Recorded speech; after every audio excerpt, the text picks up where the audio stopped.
আজকে আমার গন্তব্য হচ্ছে বাংলাদেশের পার্শ্ববর্তী দেশ ইন্ডিয়া, এবং আমরা যাচ্ছি আজকে ইন্ডিয়ার মেঘালয় রাজ্যে। এটা হচ্ছে ডাউকি ল্যান্ডপোর্টের ইমিগ্রেশন অফিস। আমি ইতিমধ্যে ইমিগ্রেশন শেষ করে ফেলেছি। আমাদের ইন্ডিয়ান সাইডের সকল ফর্মালিটি শেষ। আর ঝুলন্ত ব্রিজ থেকেই আমরা এই যে জাফলং 0 পয়েন্ট দেখছি, ইন্ডিয়া থেকে বাংলাদেশ দেখা। ডাউকি থেকে আমরা চেরাপুঞ্জির পথে আছি।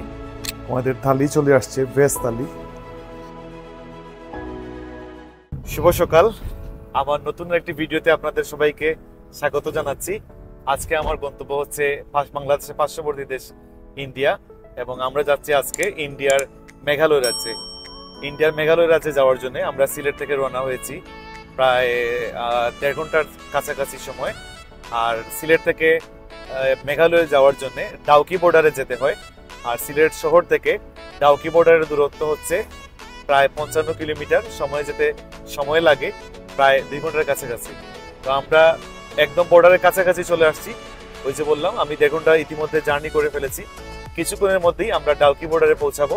ডাউকি বর্ডারে পৌঁছে বাংলাদেশের ইমিগ্রেশনের অভিজ্ঞতা, ইন্ডিয়ান সাইডে গিয়ে ইন্ডিয়ান সাইডের ইমিগ্রেশনের অভিজ্ঞতা, এবং কিভাবে আমরা আমাদের হোটেলে বা রিসোর্টে পৌঁছাবো সেটিও আপনাদের সাথে শেয়ার করব। আশা করছি সিলেট থেকে ইন্ডিয়ার মেঘালয় রাজ্যে যাওয়ার এই জার্নিটি আপনারা উপভোগ করবেন। সঙ্গেই থাকুন। আমরা ডাউকি বর্ডারে চলে আসছি।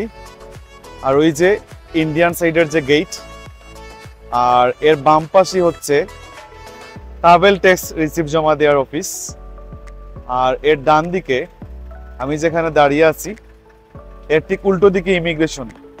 তো ইমিগ্রেশনের কোনো সাইনবোর্ড এখানে দেখা যাচ্ছে না, ট্রাক আড়াল করে ফেলেছে, সেটা একটু পরে আপনাদের সাথে শেয়ার করব। এখন আমার কাজ হচ্ছে ট্রাভেল ট্যাক্স জমা দেয়া। ট্রাভেল ট্যাক্স জমা দেওয়ার জন্য এখান থেকে 2 মিনিট হাঁটা দূরত্বে আমাকে যেতে হবে এদিকে, ব্যাংকে গিয়ে ট্রাভেল ট্যাক্স জমা দিতে হবে। আর তারপরে আমি ইমিগ্রেশনের সাইটটা আপনাদের সাথে শেয়ার করছি। এই যে ডাউকি বর্ডারের ইমিগ্রেশন পুলিশ চেকপোস্ট, এটার অফিস, 3 শেডের চমৎকার একটি অফিস। আর আমি এখন যাচ্ছি ট্রাভেল ট্যাক্স জমা দিতে। এই যে সোনালী ব্যাংক ডাউকি বর্ডার শাখা, এখানে আমরা ট্রাভেল ট্যাক্স জমা দিব। তবে অবশ্যই আমি রিকমেন্ড করবো, এটা আগে কোনো সোনালী ব্যাংকে যেখানে ট্রাভেল ট্যাক্স জমা নেই এরকম কোনো ব্যাংকে জমা দিয়ে আসাটাই বেটার। এটা হচ্ছে সোনালী ব্যাংকের ডাউকি ল্যান্ডপোর্ট শাখা। আর ইতিমধ্যে আমি আমার ট্রাভেল ট্যাক্সও জমা দিয়ে দিয়েছি। পার পার্সন 1000 টাকা, যেটা একসময় 500 টাকা ছিল, এটা বেড়ে এখন 1000 হয়েছে। আর এ হচ্ছেন এই শাখার সম্মানিত ম্যানেজার মামুন সাহেব। এটা হচ্ছে ডাউকি ল্যান্ডপোর্টের ইমিগ্রেশন অফিস। আমি ইতিমধ্যে ইমিগ্রেশন শেষ করে ফেলেছি। আর এই যে কিছুক্ষণ আগে আমি ট্রাভেল ট্যাক্স জমা দিয়ে আসলাম, তো এটা রিসিপ্ট কপিটা জমা দিতে হবে কাস্টমস অফিসে। এই যে আমাবিল ল্যান্ডপোর্টের কাস্টমস অফিস, এখানে রিসিপ্টগুলো জমা দেওয়ার পর আমাদের সব কাজ বাংলাদেশ সাইডে শেষ হয়ে যাবে। এরপরই আমরা ইন্ডিয়ান সাইডে এন্ট্রি নিতে পারবো। আমাদের বাংলাদেশ সাইডের সকল কাজ শেষ। আর এটা হচ্ছে ডাউকি ল্যান্ডপোর্টের ইন্ডিয়ান সাইডের গেট। ইন্ডিয়ান সাইড বলা যাবে না, বাংলাদেশ এবং ইন্ডিয়ার দুটোর মাঝখানে এই গেটটা। আমরা এই গেট পার হয়ে আমরা ইন্ডিয়ান সাইডে প্রবেশ করব। আমরা বাংলাদেশ সাইড ক্রস করে ইন্ডিয়ার সাইডে প্রবেশ করা শুরু করেছি। অনেক ট্রাক প্রবেশ করছে, আর এর সাথে সাথে আমরাও প্রবেশ করব, এবং ইন্ডিয়ান সাইডে গিয়ে আমাদের ইমিগ্রেশনের কাজও শেষ করতে হবে। ডাউকি বর্ডার সাইডে নতুন একটা ব্যাপার, সেটা হচ্ছে আগে ইন্ডিয়ান সাইডের গেট ক্রস করে বাম দিকে যেতে হতো, এখন কিন্তু উল্টো দিকে গেট থেকে বের হয়ে ডান দিকে যেতে হবে। এবং ডান দিকে হেঁটে যাওয়া যাবে না, যেটা আগে সম্ভব ছিল, হেঁটেই আমরা পৌঁছাতাম। এখন এই যে গাড়ি দাঁড়িয়ে আছে, এই গাড়িটা নিয়ে যাবে, এবং চাইলেও হেঁটে যাওয়া যাবে না। আমি ড্রাইভারকে জিজ্ঞেস করেছিলাম, উনি বলল এই গাড়িতেই যেতে হবে। আমি একটু গাড়িতে গিয়ে বসি। এই গাড়ি আমাদেরকে এইমাত্র নামিয়ে দিল, 1 মিনিটও লাগে নাই আসতে এখানে। তারপরে ওনাদের নিয়ম অনুযায়ী গাড়ি করে এখানে পৌঁছাতে হবে, হেঁটেও আসা যেত। যাই হোক, আমরা এসে পৌঁছে গেছি। এখন আমাদের ইন্ডিয়ান সাইডের ফর্মালিটিস শেষ করতে হবে। আমাদের ইন্ডিয়ান সাইডের সকল ফর্মালিটি শেষ। আমি এখন দাঁড়িয়ে আছি ডাউকি ল্যান্ডপোর্টের যে বিল্ডিং, নতুন যে বিল্ডিংটা করা হয়েছে সেটার সামনে। এটা অনেক সুন্দর। আমার মনে হয় এই মুহূর্তে বাংলাদেশ অতিক্রম করে আমরা যে ল্যান্ডপোর্টগুলোতে যাই, এটাই সম্ভবত সব থেকে অত্যাধুনিক পোর্ট হচ্ছে ডাউকি ল্যান্ডপোর্ট। এটা আমার কাছে মনে হচ্ছে যে কয়টি ল্যান্ডপোর্ট আমি ইউজ করেছি ইনক্লুডিং বেনাপুল, এটা সব থেকে সুন্দর। কিন্তু যখন লাস্ট টাইম আসছিলাম 2019-এ, অনেক জীর্ণশীর্ণ একটা পোর্ট ছিল ইন্ডিয়ান সাইডের। সেই তুলনায় এটাকে একদম আধুনিকায়ন করা হয়েছে। এবং সব থেকে বড় যেটা, সেটা হচ্ছে ওনাদের সার্ভিস অনেক স্মুথ ছিল। কোথাও কোনো হেনস্থা করার কোনো ইচ্ছে ছিল না, সবগুলি অনেক স্মুথলি শেষ হয়েছে। এটার জন্য আমি অবশ্যই ওনাদের প্রশংসাই করব। আচ্ছা, আমাদের ট্যাক্সি 2500 রুপিতে আমরা এটা নির্ধারিত করেছি ভাড়া। এটা আমাদেরকে চেরাপুঞ্জিতে নিয়ে যাবে। এটা হচ্ছে সেই ডাউকির বিখ্যাত ঝুলন্ত ব্রিজ। আমাদের গাড়ি ঝুলন্ত ব্রিজে উঠছে, আর ঝুলন্ত ব্রিজ থেকেই আমরা এই যে জাফলং 0 পয়েন্ট দেখছি, ইন্ডিয়া থেকে বাংলাদেশ দেখা। আর এই যে নদীটা, এই নদীর পানি অনেক স্বচ্ছ, অনেক ক্লিন থাকে। এখন বর্ষার সময় হওয়াতে আসলে ভাবে ক্লিন নাই, ঘোলাটে মনে হচ্ছে। ডাউকি থেকে আমরা চেরাপুঞ্জির পথে আছি। আমাদের অলরেডি 2.5 ঘন্টা হয়ে গেছে। ডাউকি থেকে চেরাপুঞ্জির দূরত্ব 90 কিলোমিটার থেকে বেশি, সময় লাগে 3 ঘন্টা। সেই দিক থেকে আমাদের অনেকটা সময় আমরা পার করে ফেলেছি। আমরা কিছুক্ষণ পরেই চেরাপুঞ্জি পৌঁছে যাব, আমাদের যে আমরা রুম টার্গেট করেছি যেখানে আজকে রাতে থাকবো। আর এই পথের জার্নি কিন্তু অনেক সুন্দর ছিল। মেঘ দেখতে দেখতে, পাহাড় দেখতে দেখতে কিভাবে যে সময় চলে গেছে বুঝতেই পারিনি।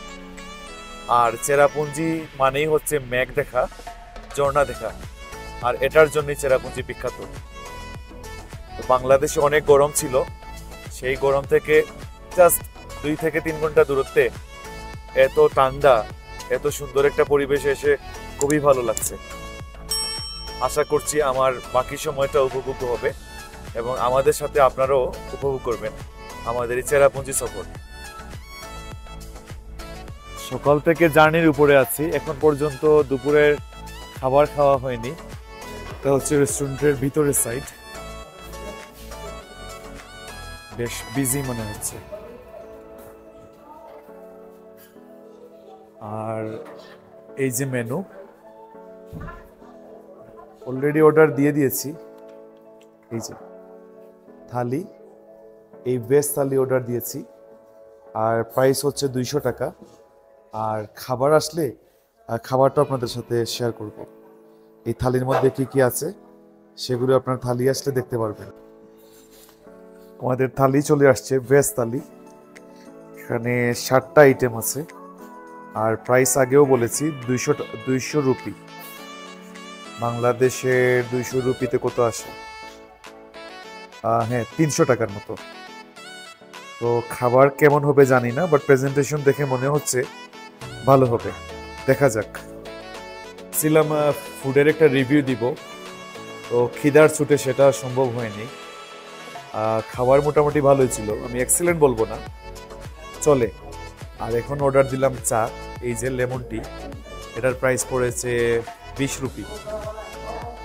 চেরাপুঞ্জিতে পৌঁছে আমরা অনেক খোঁজাখুঁজি করেছি, আর খোঁজাখুঁজি করার পর সব কিছু মিলিয়ে আমাদের জয়াস রুমস নামে এই রিসোর্টটি পছন্দ হয়েছে।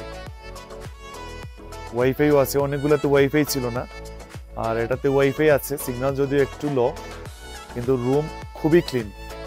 এটা হচ্ছে আমাদের অগ্রাধিকার।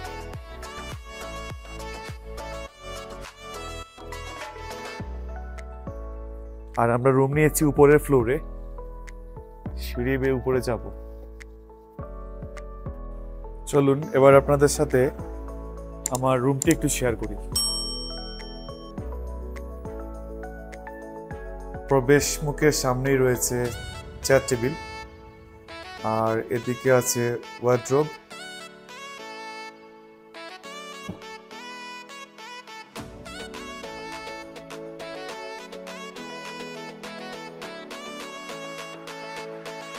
এটা হচ্ছে ওয়াশরুম।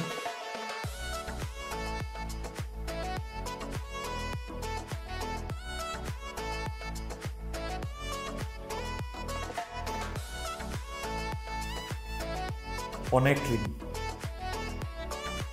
হট ওয়াটার ফ্যাসিলিটি আছে। আর এটা হচ্ছে বেড, কিং সাইজ বেড, অনেক বড়।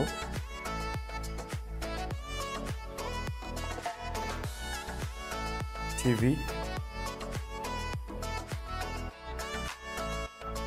কেটলি আছে, কমপ্লিমেন্টারি টি কফি আছে, পানিও আছে।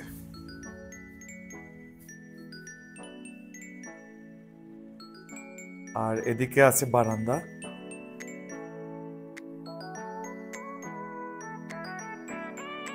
এটা দিন হলেও তো আরো ভালো লাগতো। এই যে রুমটি আপনাদের সাথে আমি শেয়ার করলাম, এটার ভাড়া পড়েছে 2250 রুপি। আমি দুরাতের জন্য এই রুমটি নিয়েছি 4500 রুপি। সেক্ষেত্রে বলা যায় প্রতিদিন আমাদের রুপিতে পড়েছে 2250, আর বাংলাদেশি টাকায় 3000-এর উপরে। তো 3000-এর উপরে আমি বলবো ভালো প্রাইস, যথেষ্ট ভালো প্রাইস। আর এই রুমটি অত্যন্ত ক্লিন, আর যেটা সব থেকে গুরুত্ব দেওয়ার মতো একটা ব্যাপার, খুবই পরিষ্কার পরিচ্ছন্ন, ওয়াশরুমও পরিষ্কার পরিচ্ছন্ন। সব কিছু মিলিয়ে ভাড়া বলবো আমি যথেষ্টই ভালো। আর আজকে সারাদিনে বেশ চাপ গিয়েছে, এই মুহূর্তে আমি টায়ার্ড, আমাকে শুয়ে পড়তে হবে। এখন ইন্ডিয়ান টাইম হচ্ছে 9টার মতো। তো আগামীকালকে আমরা দিনে যে স্পটগুলো ঘুরবো সেগুলো আপনাদের সাথে শেয়ার করব। এই মুহূর্তে ইন্ডিয়ার মেঘালয় রাজ্যের চেরাপুঞ্জি থেকে আপনাদের কাছ থেকে বিদায় নিচ্ছি। সবাই ভালো থাকবেন।